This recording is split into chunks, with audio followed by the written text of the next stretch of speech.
Pak Tirtma dari China ya dari Pakistan kentup ya sispa lai putli ki missiles nak benta banyakun ya dari India.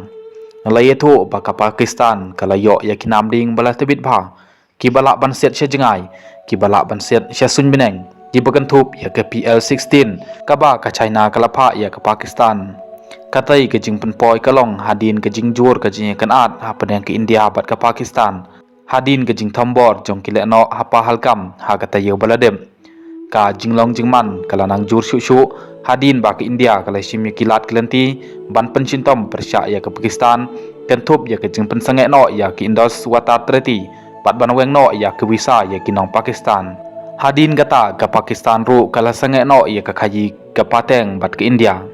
kat kum ki kubor ki sipai sun jong ke Pakistan ki lepalaj paj ba ya kidur jong kiling sun yepom JF-17 Blocks 3 ki balapandaj da kinamding PL-15 beyond visual range air to air jong ka China u PL-15 udai unamding bajengai u balaban penyaj ya kiradar balasna da ke company penyaj ling sun jong ka sarkar China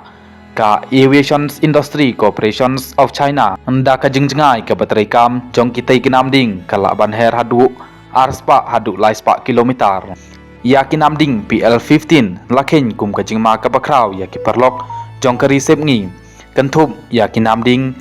AIM 120D